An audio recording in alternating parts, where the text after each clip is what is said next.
నిజంగా ఇవాళ కొంతమంది చిన్నగా ఆలోచిస్తూ ఉంటారు. అంబేద్కర్ అంటే కేవలం దళితులకు సంబంధించో లేదా మాలలకు సంబంధించో ఒక వర్గానికి సంబంధించిన వాడిగా కొందరు ఆలోచిస్తూ ఉంటారు. కానీ అంబేద్కర్ అందరి వాడు. ఇవాళ భారతదేశం ప్రపంచంలోనే అతిపెద్ద ప్రజాస్వామ్య దేశంగా వర్ధిల్లుతుందంటే అంబేద్కర్ గారు రచించిన రాజ్యాంగం యొక్క స్ఫూర్తి అని చెప్పి చెప్పుకోక తప్పదు. చాలా దేశాలు విడిపోతా ఉన్నాయి, చాలా దేశాల్లో అంతర్గత యుద్ధాలు జరుగుతూ ఉన్నాయి. కానీ భారతదేశం ఇవాళ 28 రాష్ట్రాలు ఉన్నా కూడా ఈ దేశం ఒకటిగా వర్ధిల్లుతుందంటే, ప్రజాస్వామ్యం పరిడన వెళ్లుతుందంటే అది డాక్టర్ బాబాసాహెబ్ అంబేద్కర్ గారి యొక్క ఆలోచన విధానం, ఆయన దూరదృష్టితో రాసిన రాజ్యాంగం యొక్క స్ఫూర్తి అని చెప్పి చెప్పుకోవాలి. అంబేద్కర్ గారు ఆ రోజుల్లోనే చాలా అభివృద్ధి చెందిన దేశాలు, అమెరికా లాంటి దేశంలో మహిళలకు ఓటు హక్కు రావడానికి చాలా దశాబ్దాలు పట్టింది. శతాబ్దాల తర్వాత మహిళలకు ఓటు హక్కు వచ్చింది.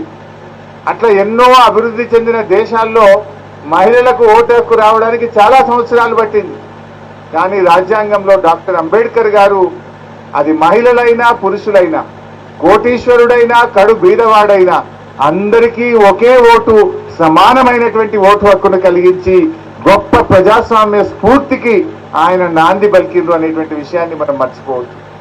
అంబేద్కర్ గారి నుంచి యువత, ముఖ్యంగా యువత అంబేద్కర్ నుంచి చాలా నేర్చుకోవాలి. అంబేద్కర్ చాలా పేద కుటుంబంలో పుట్టాడు. పేదరికం అనేది చదువుకోవడానికో పైకి రావడానికి అడ్డు కాదు అనేటువంటిది అంబేద్కర్ గారిని చూసి చాలా మంది యువత స్ఫూర్తి పొందాలి. విగ్రహాన్ని పెట్టుకోవడం కాదు, అంబేద్కర్ ఆలోచన విధానాన్ని అమలు చేసినప్పుడే మనం నిజంగా అంబేద్కర్ గారికి నిజమైన నివాళి అర్పించినట్టు. అంబేద్కర్ గారిని స్ఫూర్తిగా తీసుకొని ఆయన ఆలోచనను అమలు చేయడమే ఆయన పట్ల మనకు నిజమైన శ్రద్ధ, ఆయన పట్ల మనకు నిజమైనటువంటి గౌరవాన్ని మనం రుజువు చేసుకోవాల్సినటువంటి అవసరం ఉంది. అంబేద్కర్ చదువుకునేటప్పుడు చాలా కష్టాలు పడ్డాడు. కరెంటు లేని రోజుల్లో దీపం పెట్టుకొని చదువుకున్నాడు. ఎన్నో కష్టాలు పడి, ఎన్నో అవమానాలను ఎదుర్కొని ఒక్కొక్క మెట్టు ఎదుగుతూ ఎదుగుతూ విదేశాల్లో పోయి చదువుకున్నాడు. భారతదేశానికి తిరిగి వచ్చి ఈ దేశంలో నా అణగారిన వర్గాల కోసం నేను కృషి చేస్తా అన్నాడు. ఆయన కొలంబియాలో చదువుకున్నాడు, లండన్లో చదువుకున్నాడు. ఆయనకు కావాలంటే అద్భుతమైన ఉద్యోగాలు అక్కడే దొరికేది. ఆయన సుఖంగా బతకాలనుకుంటే, ఆయన మంచి జీవితం పొందాలంటే అమెరికాలోనో లండన్లోనో బతుకుండేవాడు. కానీ నా చదువు నా కోసం కాదు, నా అణగారిన వర్గాల కోసం, నా దేశం కోసం అని చెప్పి అంబేద్కర్ గారు తిరిగి వచ్చిండు. ఈ దేశంలో దళిత బలహీన వర్గాల కోసం ఆయన ఎంతగానో కృషి చేసినాడు. అలాంటి అంబేద్కర్ను మనం కూడా ఇలా ఆదర్శంగా తీసుకొని ముందుకు పోవాలి. చాలా మంది చదువుకున్నారు. అంబేద్కర్ పెట్టిన భిక్ష ఇవాళ రిజర్వేషన్లు. ఎస్సీ ఎస్టీలు ఇవాళ విద్యావంతులు ఉద్యోగులుగా ఉన్నారంటే, ఎమ్మెల్యేలుగా, ఎంపీలుగా, మంత్రులుగా ఉన్నారంటే అది డాక్టర్ బాబాసాహెబ్ అంబేద్కర్ గారు పెట్టినటువంటి భిక్ష. ఆయన భిక్షతో పదవుల్లో వచ్చిన వాళ్ళు, ఆయన యొక్క ఇచ్చిన రిజర్వేషన్తో విద్యా ఉద్యోగాలు పొందిన మనము ఆయన నిజమైన వారసత్వాన్ని కొనసాగించాలంటే ప్రజలను చైతన్యపరచాలి, ప్రజలను మేల్కొల్పాలి, ప్రజలకు తమ హక్కులను తెలియజెప్పేటువంటి బాధ్యత ఈ తరం యువత, ఈ తరం విద్యావంతులు, ఉద్యోగులు దాన్ని ముందుకు తీసుకొని పోవాల్సినటువంటి అవసరం ఉంది. అప్పుడే అది సాధ్యమవుతుంది. అంబేద్కర్ ఒకటే చెప్పిండు, బోధించు, సమీకరించు, పోరాడు అని చెప్పిండు. మరి ఆ రకంగా అంబేద్కర్ ఆలోచనను బోధించండి, ప్రజలను ఒక్కతాటి మీదకి తెచ్చి సమీకరించండి, హక్కుల కోసం పోరాడండి అని చెప్పి అంబేద్కర్ గారు చెప్పినారు. మరి మనం ఈ పండగ ఒక్కరోజు జరుపుకోవడమే కాదు, ఈ పండగ 365 రోజులు ఆయన ఆలోచన విధానాన్ని అమలు చేయడం కోసం కృషి చేయడంలోనే నిజమైనటువంటి పండగ ఉంది. ఆనాడు కేసీఆర్ గారి ప్రభుత్వం ఎస్సీ ఎస్టీ సప్లైని తెచ్చి డబ్బులు ల్యాబ్స్ కావద్దు, ఏ సంవత్సరమైనా తప్పిపోయి ఖర్చు కాకపోతే క్యారీ ఫార్వర్డ్ చేసి వచ్చే సంవత్సరం కూడా ఆ నిధులు ఖర్చు పెట్టాలని చెప్పి ఒక చట్టాన్ని తెచ్చింది ఆనాడు బీఆర్ఎస్ ప్రభుత్వం. ఆ రకంగా కేసీఆర్ గారు దళితుల్లో ఒక అభ్యున్నతి రావాలని దళిత బంధు లాంటి పథకాన్ని దేశంలో ఎవరు ఆలోచించని విధంగా తెచ్చారు. అదేవిధంగా ఎస్సీ గురుకుల పిల్లలు చదువుకోవాలని ఈ రాష్ట్రంలో పెద్ద ఎత్తున ఎస్సీ గురుకుల పాఠశాలలు ప్రారంభించారు.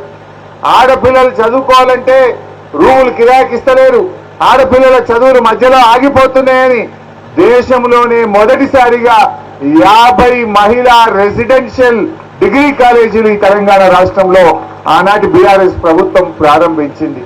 ఇట్లా ఎస్సీల అభ్యున్నతి కోసం ఎన్నో మంచి కార్యక్రమాలు జరిగాయి.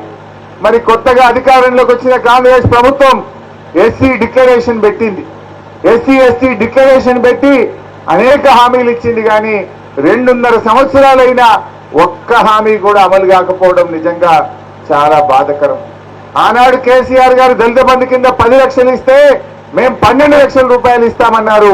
కానీ 12 లేదు, 10 లేదు, ఒక్కరికి కూడా ఇచ్చినటువంటి పరిస్థితి లేదు. అదేవిధంగా చదువుకున్న పిల్లలకు 10వ తరగతి పాస్ అయితే 10,000, ఇంటర్మీడియట్ పాస్ అయితే 25,000, డిగ్రీ పాస్ అయితే 1,00,000, పీజీ పిహెచ్డి చేస్తే 2 లక్షలు ఇస్తాం ఎస్సీ ఎస్టీ విద్యార్థులకు అన్నారు. ఒక్క విద్యార్థికి ₹1 ఇచ్చినటువంటి పాపాన పోలేదు. పైగా పిల్లలకు ఫీజు రియంబర్స్మెంట్ డబ్బులు కూడా ఇవ్వకపోవడం వల్ల పిల్లల చదువులు ఆగిపోతున్నాయి. పిల్లలకు సర్టిఫికెట్లు రాక ఎస్సీ ఎస్టీ బీసీ పిల్లలు ఇవాళ చాలా ఇబ్బంది పడుతున్నటువంటి పరిస్థితి ఉన్నది. ఎస్సీ కార్పొరేషన్ డమ్మీ చేసిండ్రు. ఎస్సీ కార్పొరేషన్ కు 2,130 కోట్లు బడ్జెట్ లో పెట్టిండ్రు. ₹1 ఖర్చు పెట్టలేదు. ఒక్కరికి కూడా ఎస్సీ కార్పొరేషన్ ద్వారా లోన్ ఇయ్యలే. పేరుకు బడ్జెట్ లో 2,130 కోట్లు పెట్టిండ్రు. ఒక్కరికన్నా ఇచ్చిండ్రా? 2.5 ఏళ్లలో ఒక్క ఎస్సీ యువకుడికో యువతికో స్వయం ఉపాధి కోసం కాంగ్రెస్ ప్రభుత్వం వచ్చిన 2.5 ఏళ్లలో ₹1 కూడా ఎవరికి ఇవ్వలేదు. ఒక్కరికి కూడా ప్రభుత్వం తరఫున సహాయం అందలేదు. ఆనాడు కేసీఆర్ గారు మా దళిత పిల్లలు విదేశాల్లో చదవాలి, అంబేద్కర్ గారు చదివిన కొలంబియా యూనివర్సిటీలో చదవాలని చెప్పి ఎస్సీ ఓవర్సీస్ స్కాలర్షిప్ పెట్టినారు. Doctor Babasaheb Ambedkar overseas scholarship పెడితే ఇవాళ రేవంత్ రెడ్డి గారు వచ్చినాక అది కూడా బంద్ అయిపోయింది. ఆనాడు ఒక్కొక్క విద్యార్థికి 20 లక్షల రూపాయలు ఇచ్చిండు కేసీఆర్. 20 లక్షలు ఇచ్చి విదేశాల్లో చదివించిండు. ఇలా అది ఆ పథకం కూడా ముందుకు సాగని పరిస్థితి ఉన్నది. మన రాష్ట్ర సచివాలయం, రాష్ట్రానికి గుండెకాయ మన సచివాలయం, ఆ సెక్రటరేట్ పేరు డాక్టర్ బాబాసాహెబ్ అంబేద్కర్ సెక్రటరేట్ గా పెట్టినారు. భారతదేశంలో ఎవరు పెట్టలే. 28 రాష్ట్రాలుంటే సెక్రటరేట్ కు అంబేద్కర్ పేరు పెట్టిన మొదటి రాష్ట్రం మన తెలంగాణ రాష్ట్రం. ఎందుకంటే అంబేద్కర్ ఆలోచనతోనే తెలంగాణ వచ్చింది. అంబేద్కర్ గారి రాజ్యాంగంలో చిన్న రాష్ట్రాల ఏర్పాటు కోసం ఆయన ఆలోచన వల్లనే ఇవాళ మన తెలంగాణ మనకు దక్కిందంటే అది అంబేద్కర్ గారి పుణ్యం. అందుకే ఆ సెక్రటరేట్ కు అంబేద్కర్ పేరు పెట్టాలని ఆనాటి బీఆర్ఎస్ ప్రభుత్వం నిర్ణయం తీసుకున్నది. అదేవిధంగా 125 అడుగుల అంబేద్కర్ విగ్రహం ఇలా రేవంత్ రెడ్డి ఎంత చిన్నగా ఆలోచిస్తాడో, ఆయన ఆలోచన విధానానికి కేసీఆర్ 125 అడుగుల అంబేద్కర్ పెట్టిండని ఆయన దండేస్తలేడు. అంబేద్కర్ దానికి తాళవేసి పెట్టిండు. ఇది తగునా? ఆనాడు కేసీఆర్ గారు అంబేద్కర్ మనమణ్ణి పిలిచి ఆయన చేతుల మీదుగా ఈ ప్రపంచంలో ఎక్కడ లేని విధంగా అంబేద్కర్ విగ్రహాన్ని కేసీఆర్ పెట్టిస్తే ఇది కేసీఆర్ పెట్టిండని దానికి తాళమేసి పెట్టిండు రేవంత్ రెడ్డి. కనీసం అంబేద్కర్ కు దండ కూడా వేయనటువంటి సంకుచిత మనస్తత్వం రేవంత్ రెడ్డిది. ఇదా పద్ధతి? మాటలు కోటలు దాటుతున్నాయి తప్ప ఈ రేవంత్ రెడ్డి ప్రభుత్వం దళితుల అభ్యున్నతి విషయంలో, దళితుల సంక్షేమం విషయంలో చేతలు గడప దాటని పరిస్థితి ఉన్నది. వీళ్ళందరూ ఆలోచించాలి. మరి నేను ఒకటే కోరుతున్నాయి, అంబేద్కర్ జయంతి సందర్భంగా మీరు ఏదైతే ఎస్సీ ఎస్టీ డిక్లరేషన్ లో ఆ రోజు మాట ఇచ్చిందో వాటిని వెంటనే అమలు చేయాలని, దళిత బంధు అందించాలని ఈ ప్రభుత్వాన్ని సందర్భంగా నేను డిమాండ్ చేస్తా ఉన్నా. ముఖ్యంగా యువత బాగా చదవండి. చదువు మీ జీవితాన్ని మారుస్తుంది. ఈ వ్యసనాలకు దూరంగా ఉండండి. ఈ మధ్యకాలంలో కొన్ని గుడుంబ గంజాయి లాంటి గ్రామాల్లో స్టార్ట్ అవుతా ఉన్నాయి. అలాంటి వ్యసనాలకు లోనైతే జీవితం నాశనం అయిపోతుంది. దయచేసి డ్రగ్స్ కానీ ఇలాంటి చెడు అలవాట్లకు దూరంగా ఉండండి. చదువుకోండి. ఈ ఆన్లైన్ గేములు ఆడి తల్లిదండ్రులను ఇబ్బంది పెట్టకండి. కొంతమంది యువత ఆన్లైన్ గేములు ఆడి లక్షల రూపాయలు పోడగొట్టే పాపం తల్లిదండ్రులు ఉన్న భూమి జాగా ఇల్లు అమ్ముకునే పరిస్థితి వస్తుంది. ఎవడు ఏ ఆన్లైన్ గేమ్ మనకు పైసలు ఇయ్యది. మనను గుంజుకోవడం, మనం దోచుకోవడం తప్ప ఆ గేమ్ ఆడి పైసలు సంపాదిస్తామంటే అది మూర్ఖత్వమే. మనం సంపాదించడానికి వాడు గేమ్ పెట్టడా? మనం దోచుకోనికి పెడతాడు వాడు. అందువల్ల యువత దయచేసి ఈ ఆన్లైన్ గేములు ఆడకండి. డ్రగ్స్ లాంటి వ్యసనాలకు దూరంగా ఉండండి, అంబేద్కర్ను స్ఫూర్తిగా తీసుకోండి, అంబేద్కర్ జయంతి సందర్భంగా ప్రమాణం చేసి మంచి చదువుల కోసం, మంచి సమాజం కోసం, అంబేద్కర్ స్ఫూర్తి కోసం అంకితమయ్యే విధంగా ప్రతిజ్ఞ చేసి ముందుకు సాగాలని చెప్పి యువతకు పిలుపునిస్తూ మరి ఈరోజు ఇంత మంచి కార్యక్రమాన్ని ఏర్పాటు చేసిన